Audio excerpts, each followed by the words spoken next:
on this edition of Somerville Neighborhood News. Check out the new parking app and see why the mayor likes it. Get the latest on the possible plastic bag ban. Learn about all the residential developments around town, including the one by Stop and Shop. Visit Greentown Labs and discover the story behind a kind of tombstone on Washington Street. All this and more on Somerville Neighborhood News.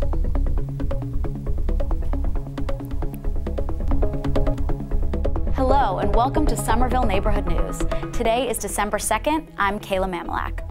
Somerville Neighborhood News is a community service production of SCATV, put together by staff, interns, and your neighbors. We bring you the news every 2 weeks on SCATV, Channel 3, and on our website, somervilleneighborhoodnews.org. We begin up at City Hall on November 25th at the Board of Aldermen meeting. It was the annual hearing where the city's chief assessor and the mayor talk about this year's real estate assessments and taxes. Reporter Elijah Kaplan has the story. As we've seen over the last years, for the first time in our lifetimes, people want to be here for that quality of life. People are lining up to come here to go to the schools, to be in this exceptional place to live, work, play, raise a family. But it's also a signal that we must remain vigilant on our pursuit of policies that allow us to attain that and follow that oriented value, the type of community we want to be, and that will keep our tax bills manageable. Recommendations brought before the board include raising the residential exemption from 30 to 35%, as well as establishing the share of the city's budget that will be paid for by the residential property taxes. To go with them. Sure. Well, page 1 of your 18-page report covers what the 3 motions are before us tonight. Page 2 is information on the process, what the classification hearing is all about. The measures are meant to take the bite out of higher taxes resulting from skyrocketing real estate prices, prices that are threatening to gentrify the city. But the aldermen are still concerned. Really take a look, and I mean, somewhere along the line, something has to be done, because we can't keep going up with these figures like that. But I don't understand, when I look at that neighborhood, how people are going to afford it. They may get a lot of money when they cash out, but some people have been there 20, 30 years. They don't want to move, but they're getting squeezed out right now because somebody comes in, more than one person will come in, buy a place and flip it at an extreme amount of money, and they're getting the prices, but we are hurting the families that have been there a long time. The measures passed along with new breaks for veterans and the elderly. As property values continue to rise, so will taxes. Will City Hall be able to keep finding ways to ease the burden so that the people who live here now can live here in the future? Only time will tell. For Somerville Neighborhood News, I'm Elijah Kaplan. If you want to know more, contact the City Assessor's office. We stay at City Hall to get an update on the proposed ban on plastic bags. On November 20th, the Environment and Energy Special Committee of the Board of Aldermen held a hearing to discuss the draft law and to hear from the public. Reporter Sarah Zhang has the story. About half a dozen people showed up at the city's public hearing on the plastic bag ban. I would like to open up the public hearing for plastic bags reduction techniques.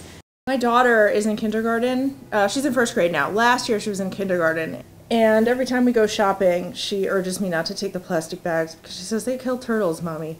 But I think that, you know, in a world where we're teaching our children that this is a toxic and lethal, you know, article to put out into the world, I think it's up to me as a parent to create, you know, the systems and the structures in place that we need to not have that sort of contradiction. Andrew Colpatch said he wanted greater transparency as the ban ordinance moves forward.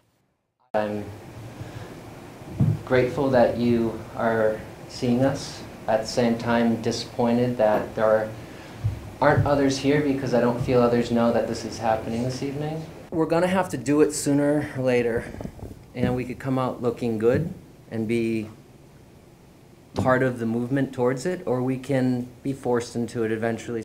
but not everyone favored the ban. People would not use them if they didn't like them.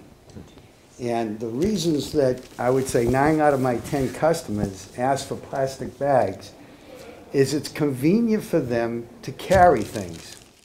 Frankly, I'm not quite sure why there is this stigma or lack of secondary use for a plastic bag when we have to take back plastic bottles from the bottle bill, and they get put into a chipper in the machine, and then they're returned to the company that picks up my broken glass and the cans.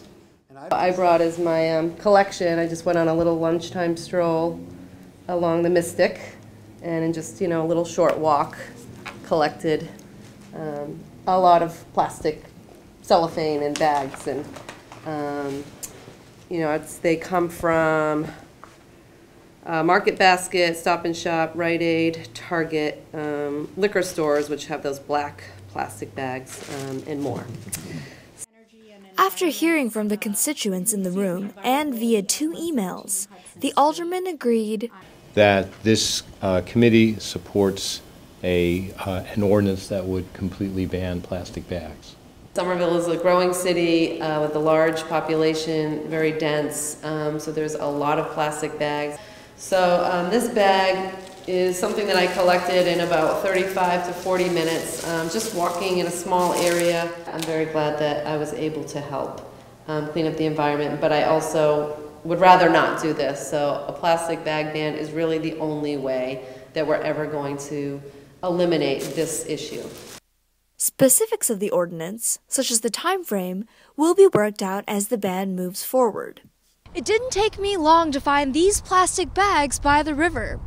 Will Somerville join other cities around the country in banning plastic bags? We'll follow the ordinance as it moves through the Legislative Matters Committee. For Somerville Neighborhood News, I'm Sarah Zhang. Now we head to Assembly Square, where Mayor Joseph A. Curtatone and others broke ground on the Partners Healthcare building. Partners is planning to move its 4,500 employees to the city in 2016. That's good news for the businesses at Assembly Square, and it will also help the city's finances. Permit fees will add to the city's coffers. And while the company won't be paying real estate taxes because it is registered as a nonprofit, it will start annual contributions of $1.1 million by 2017. And those payments will rise to $1.5 million a year when the second phase of the development is finished. Things work when they are done well. Mass General and Partners, everybody here knows, this is not just a big employer here. This is the leading healthcare agency in the world. I'm not exaggerating. In the world. Here's another story related to development. News director Jane Regan brings us a look at some of the residential buildings planned for the city. Somerville is growing and changing. The 1-bedroom units here at Assembly Square rent for $2,455 or even more. With 195 units, it's one of the biggest housing developments in the city, but it will soon be dwarfed by Block 6, according to city planner George Proakis. In the springtime, Block 6 will break ground, which is a retail and residential building that's 250 feet high with 440 units. It's one of the largest buildings we've seen forthcoming, but it is not as big as the Partners building. But it is a big residential building and a big piece of continuing this block structure of the retail first floors in Assembly Square. There are also plenty of other residential developments in store.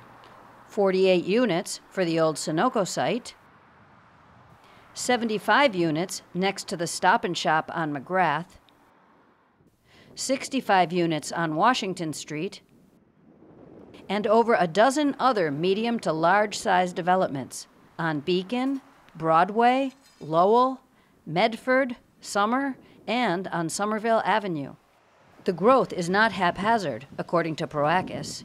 We did a comprehensive master plan in 2012 called Summer Vision that provides guidance on how we're going to grow and where we're going and what we're doing in the future. As individual projects come to Somerville, they typically go before our design review committee, our planning board, or our zoning board, And that board looks at it to try to make sure it's consistent with our community's goals, with where we want the community to be going, with how we want to grow. This is the zoning map that's in place now. Basically, it has a group of residential districts called RA and RB in areas where we're mainly preserving the character of the neighborhood that's there today. The areas that can grow a little bit more are the business districts like Davis Square, Union Square, and some of these areas zoned industrial. In the future, as we're working to update zoning to be consistent with the Summer Vision Comprehensive Plan, which calls for certain areas to continue to conserve and retain essentially as they are. The neighborhood residential districts are typical streets of single, 2, and 3 family houses through the city. Areas that we want to enhance to have upgrades and changes, but not radically change, like neighborhood squares, like Teal Square and Ball Square, which you can see as the little areas today, which are marked as NB, which is neighborhood business districts, which are designed to really support the local neighborhoods. And areas to enhance where significant, to transform where significant changes could occur. What kinds of changes? So far, a lot of development has been residential. The big piece of what Summer Vision calls for is for 30,000 new jobs and creating commercial development. What we don't have in place right now in zoning is a way to encourage or even require commercial development to occur along with residential. One big property that was slated for commercial development but now will likely become housing is the Stop and Shop parcel. This is basically where it would be.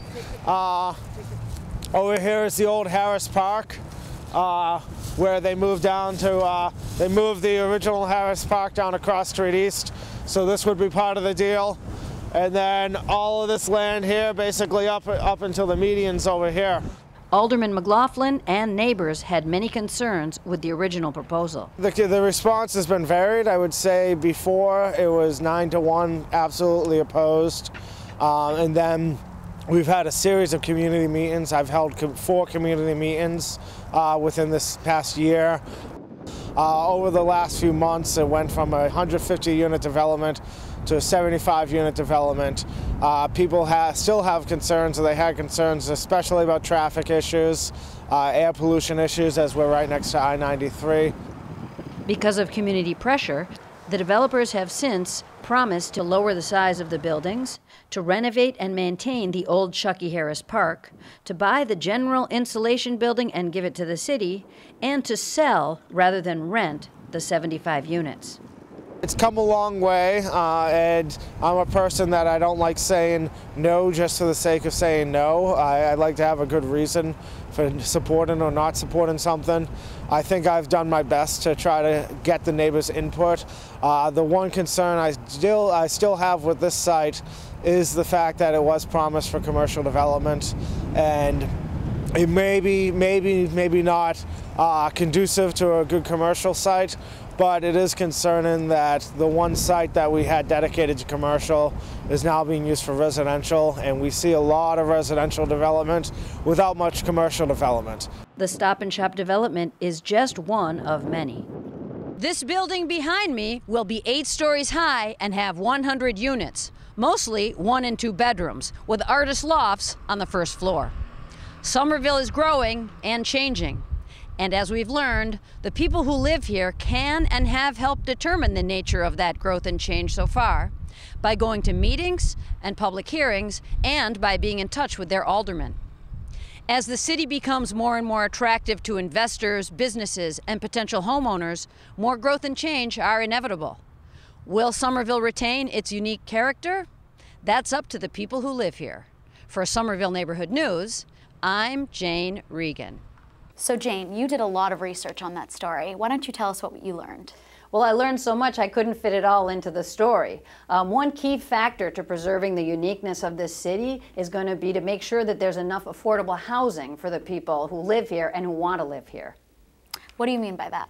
Well, what I mean is that there is so much housing being built, as we can see right here, but not enough of it is going to be affordable. A recent report said that the city will need 9,000 new housing units by 2030, and that 35% of them need to be affordable. Unfortunately, Somerville law right now calls for developers to make between 12.5 and 15% affordable, and that's great, but it's just not going to be enough. Luckily, there's a new zoning ordinance being discussed, and hopefully they'll be able to bring the percentages up. Jane Regan, thanks so much for joining us. Now let's hear what's in this week's Somerville Journal.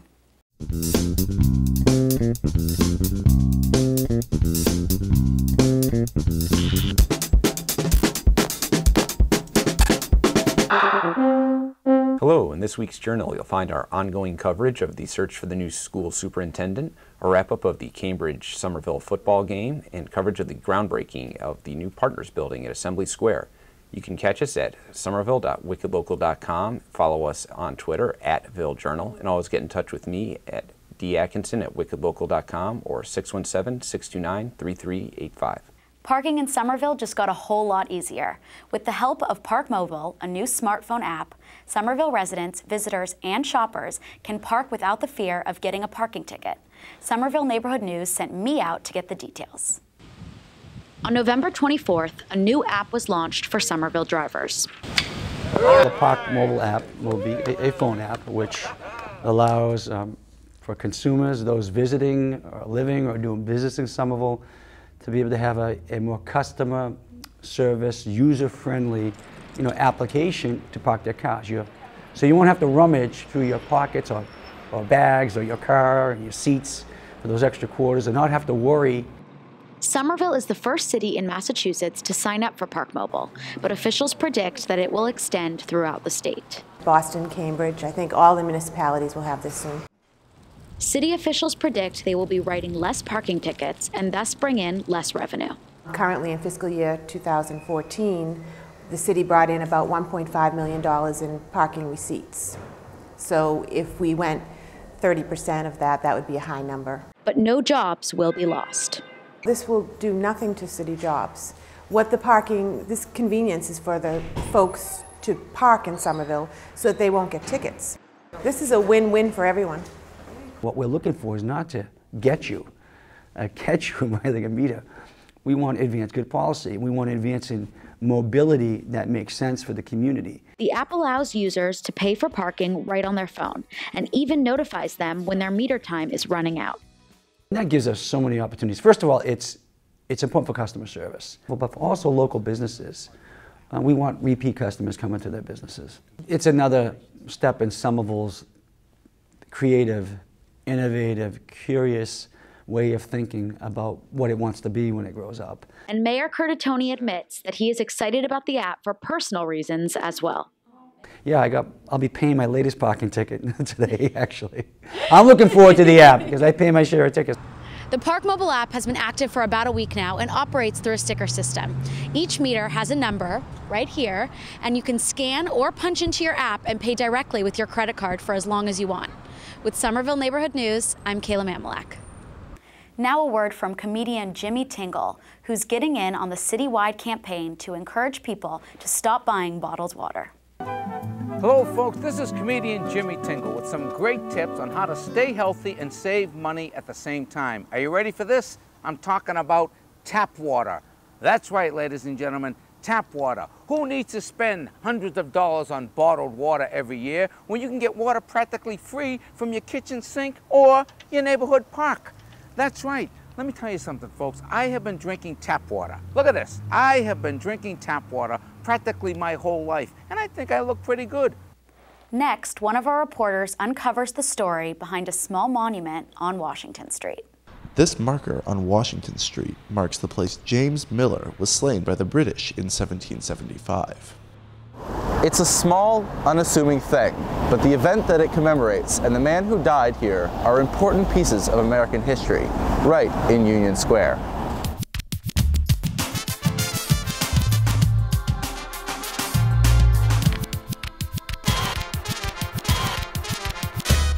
It reads, "On this hillside, James Miller, Minuteman, age 65, was slain by the British, April 19th, 1775.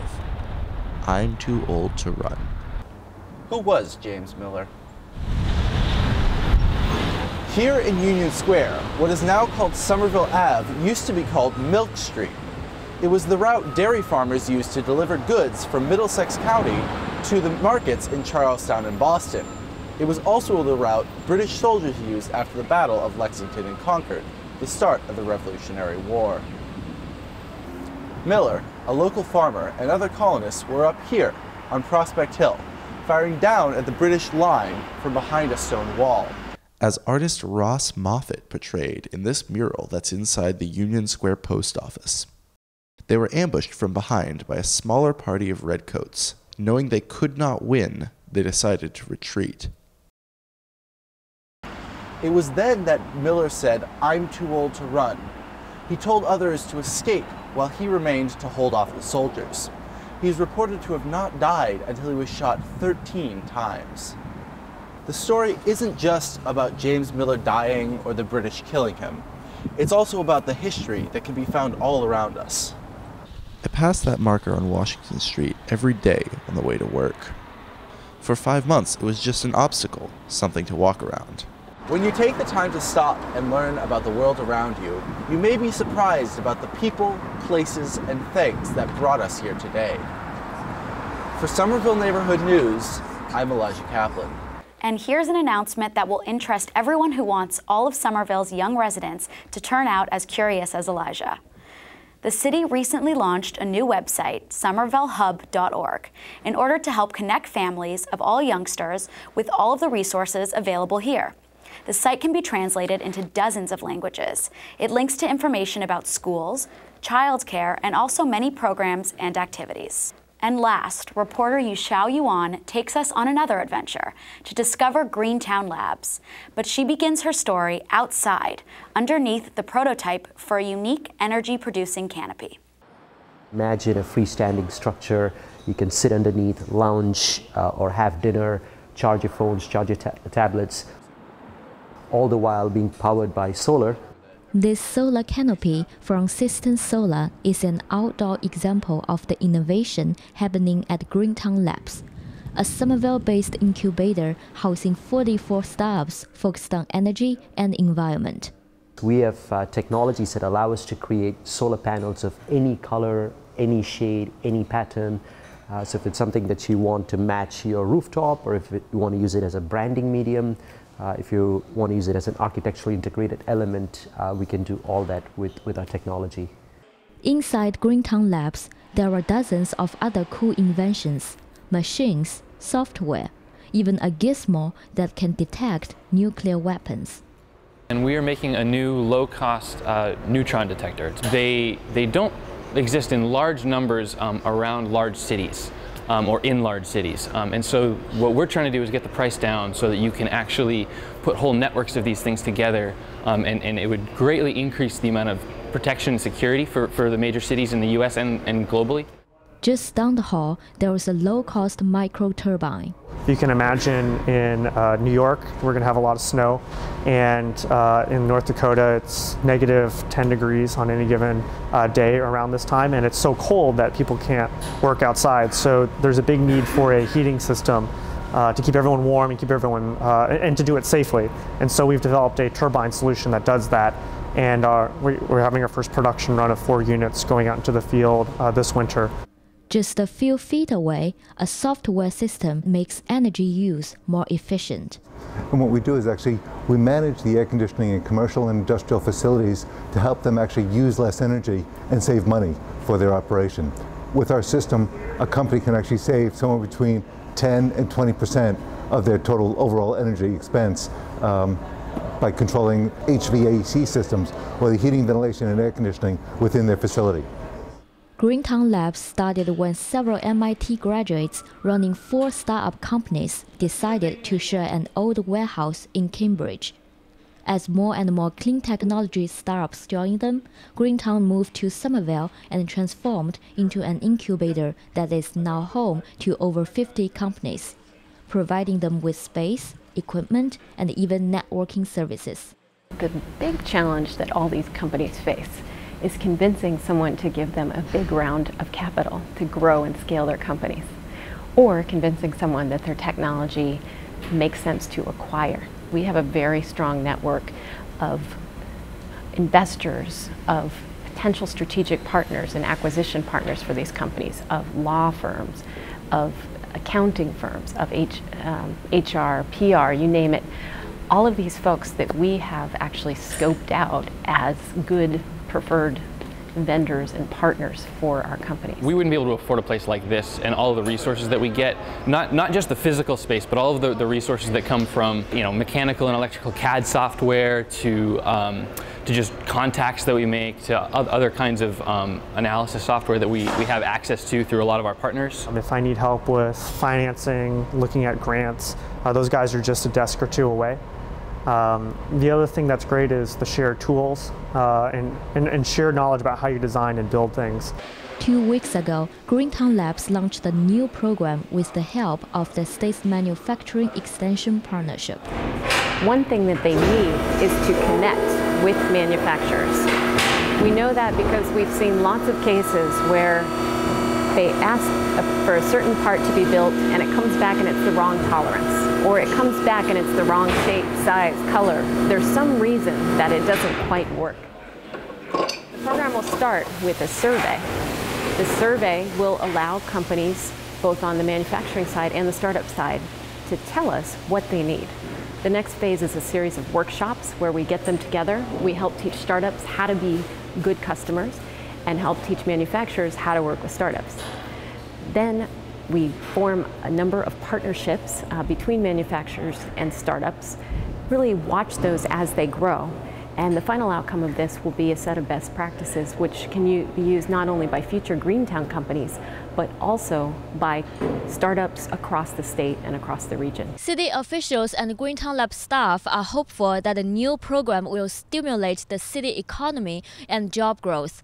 Will Greentown Labs be a model of the areas that are being redeveloped? We will keep you posted. From Somerville Neighborhood News, I'm Yu Xiaoyuan. Well, that's it for tonight. We'll be back on December 16th. In the meantime, you can watch and read news stories at somervilleneighborhoodnews.org. And check out our Facebook page, SCATV SNN. Share your favorite segment or send us a tweet at SCATV SNN. We welcome you to get involved with Somerville Neighborhood News.